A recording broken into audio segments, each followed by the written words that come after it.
स्वागत है आप सभी लोगों का rule 351 as Jevis trading services private limited में। आज मैं आप लोगों को कंपनी के डॉक्यूमेंट्स के बारे में बताऊंगा, क्योंकि बिना डॉक्यूमेंट्स के आज के समय में आप कोई भी कंपनी लीगल रूप से नहीं चला सकते। कहने का मतलब ये है कि बिना लीगल डॉक्यूमेंट्स के आप कोई भी संस्था, कोई भी फैक्ट्री, कोई भी कंपनी संचालित नहीं कर सकते।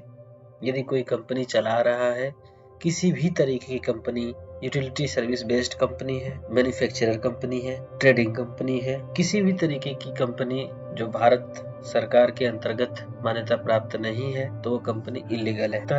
आप लोगों को भी Jewish trading services private limited के जो भी ऑथेंटिक डॉक्यूमेंट्स हैं, आज उनसे अवगत कराया जाएगा। सर्वप्रथम हम जानना चाहेंगे कि कंपनी का नाम क्या है कि Jewish trading services OPC private limited. OPC का मतलब होता है one person company. One person company का मतलब होता है the company that can be registered under the company act 2013। One person company अधिनियम 2013 द्वारा शुरू की गई एक प्रकार की कंपनी है, जिसमें एक ही व्यक्ति, एक शेयरधारक और एक निदेशक होता है। एक व्यक्ति कंपनी यानी वन पर्सन कंपनी के समावेश के दौरान एक निदेशक और एक शेयरधारक को एक व्यक्ति को अपने नामांकित व्यक्ति के रूप में प्रस्तावित करना होता है। कंपनी अधिनियम की धारा 2 ब्रैकेट में 62 एक व्यक्ति कंपनी वाली को एक ऐसी कंपनी के रूप में परिभाषित करती है जिसके सदस्य के रूप में केवल एक ही व्यक्ति होता है। इसके अलावा किसी कंपनी के सदस्य उसके मेमोरेंडम ऑफ एसोसिएशन या उसके शेयरधारकों के अलावा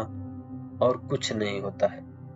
इसलिए वन पर्सन कंपनी प्रभावी रूप से एक कंपनी है जिसके सदस्य के रूप में केवल एक शेयरधारक हैं। आइए बात करते हैं सर्टिफिकेट ऑफ इनकॉर्पोरेशन। यही वो कंपनी का डॉक्यूमेंट्स है, यही वो सर्टिफिकेट्स है जिसके अंतर्गत यह परिभाषित होता है कि कंपनी लीगल है और कंपनी किसी भी तरीके का बिजनेस कर सकती है जो इसके रजिस्ट्रेशन के अधीन आता है। यह कंपनी का उद्यम सर्टिफिकेट्स है।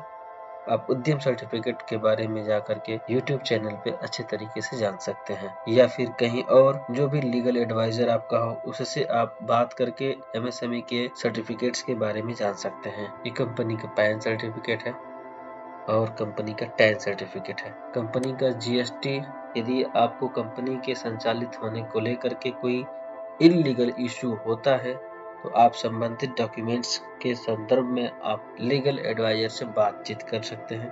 किसी जानकार या प्रमुख पर्सन से भी आप सलाह ले सकते हैं कि ये कंपनी की जो भी डॉक्यूमेंट्स अवेलेबल हैं क्या वो सही है कि नहीं। बस इतनी सी जानकारी आपको डॉक्यूमेंट्स के बारे में हम देना चाह रहे थे और आपको बताना चाहेंगे कि जो भी कंपनी के आगामी प्रोजेक्ट हैं, जैसे कि प्लास्टिक इंडस्ट्रीज और मिनरल वाटर का जो प्रोजेक्ट है, उसके लिए जो भी नेसेसरी डॉक्यूमेंट्स उपलब्ध होंगे तब जाकर के वो प्रोजेक्ट भी लॉन्च किए जाएंगे। तो इन फ्यूचर जैसे जैसे हमारे प्रोजेक्ट बढ़ेंगे और उनके रिक्वायरमेंट के अकॉर्डिंग जो भी डॉक्यूमेंट्स की जरूरत पड़ेगी वो डॉक्यूमेंट्स अवेलेबल करा के ही सिस्टम को संचालित किया जाएगा। तो मिलते हैं नेक्स्ट वीडियो में नई जानकारी के साथ। धन्यवाद।